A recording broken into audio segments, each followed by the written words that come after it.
thought I would show a quick video or a quick series of videos on how to use 2D animation in with your 3D animations. So you can see here I have this scene with my this old project support piece sitting on top of a sketch of it, the design sketch of it, and let me start my timer here too.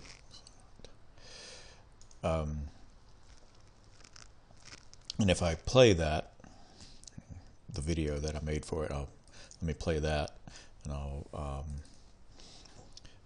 talk a little bit about that. So you see a couple of things. It's just a real quick camera pan, but this thing fades in and out. It's a little goofy in that I tiled it back in there. Probably what I would do here for a portfolio piece would be to put in other sketches, let those rest back there, or just let it be this kind of light blue color background or the surface that it's on, and just have this single image. And I'll show you how to do both. I just kind of wanted to fill the frame with it. And then the other thing that is on here is this text that you see down in here, and that's put in, and all of this is all put together in Photoshop.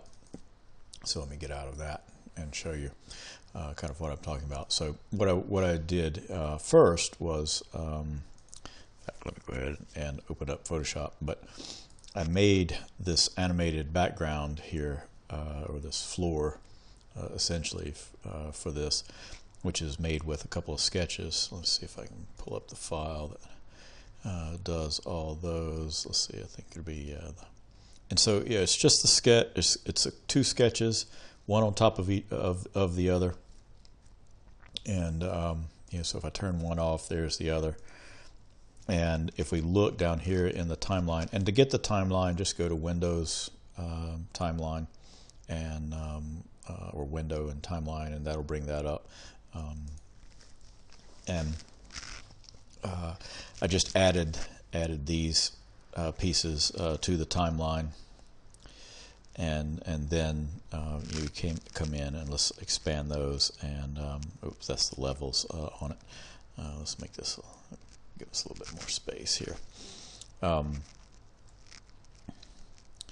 You can see that the opacity of the layers has keys on it, and so here at time 0, those are it's set to 0, so you can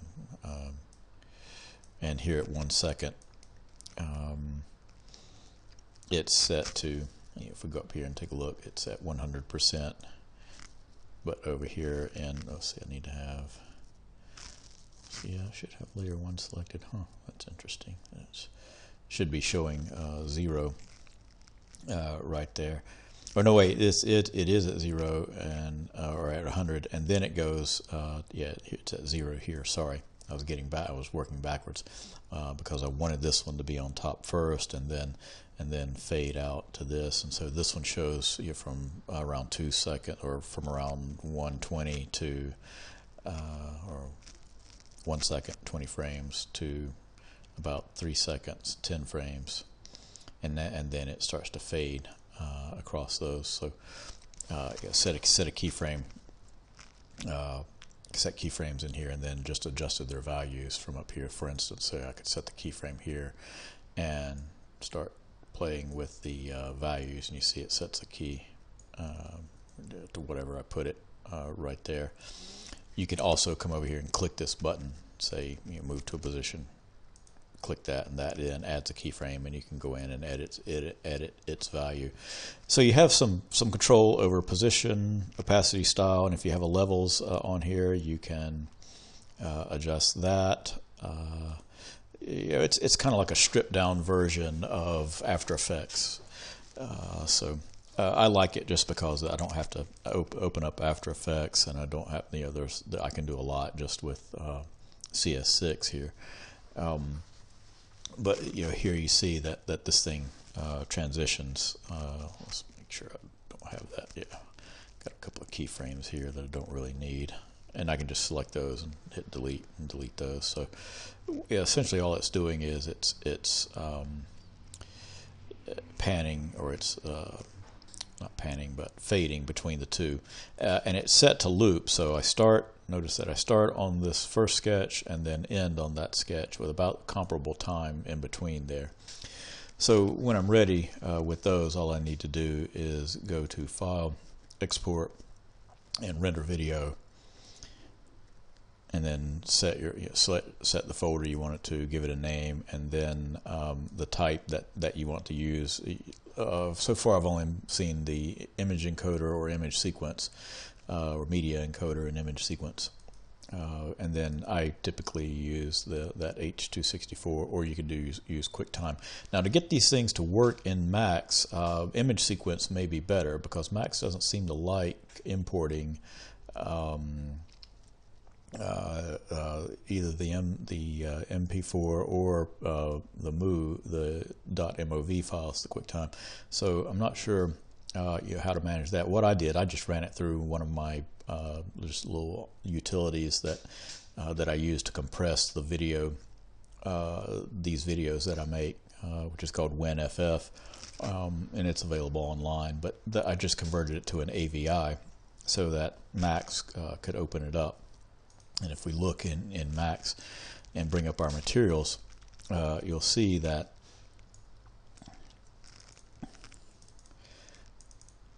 the bitmap here is actually, if I double click on that, you'll see that it's actually an AVI, and that's let's see, I think it's over here, and yeah, and here's all the frames from that, and it's stretched right now, but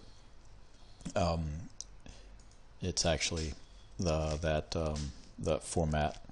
If we take a look at these things there. Oh wait, that's not the right one. It's okay. That's 640. That actually may not be the right format, because I rendered it out at.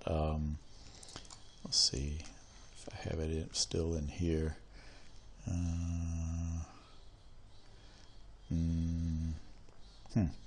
Interesting.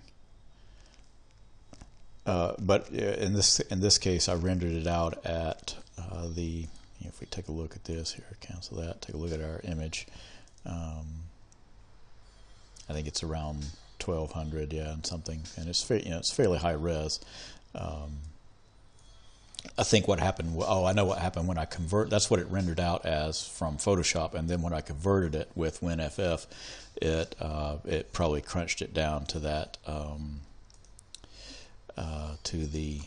To that 640 by 480 size, which doesn't really matter, because I'm going to bring it in.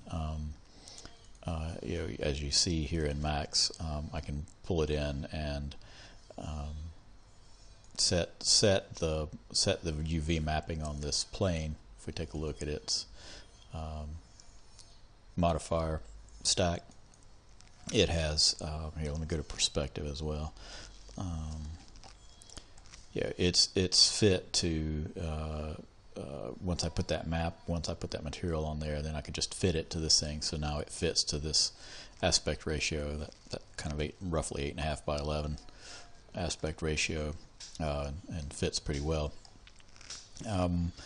Again, I would recommend using frame stacks rather than having to convert that AVI. It adds a lot, or an uncompressed video. It seems to handle those fairly well. All right, and you can see, as this thing plays, it fades out between those. And to set those kinds of materials up, it's essentially like putting in a bitmap on here.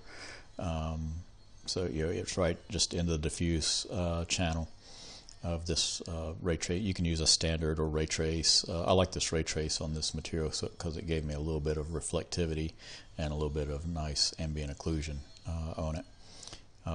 But you can see that this is just a movie instead of a bitmap, and so it'll play across that material. Now I did have to see, if I turn that off, it doesn't know. It has no sense of the scale of anything for the mapping, so I just applied a UV map modifier. Now just understand, this is not a UVW unwrap modifier, just a UVW map, and you can get that. You can right click on something. It's down here at the Boy, why does that thing always default to over there? Right down here at the bottom is the UVW map, not the unwrapped UVW.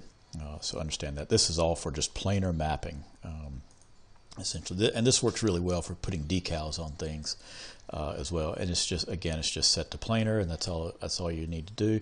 You may need to fit it to your geometry, and then you see, if I render this thing here, let's set it to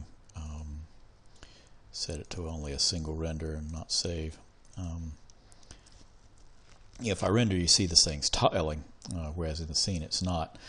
So what's happening there is a couple of things. One is this plane. If I go back down here to the plane, its scale multiplier is set to 100.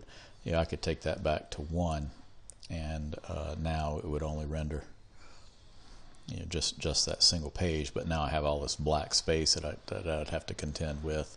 And if I change it to white, now my lighting on here is not going to look very good. So what I did was change that, set that to 100.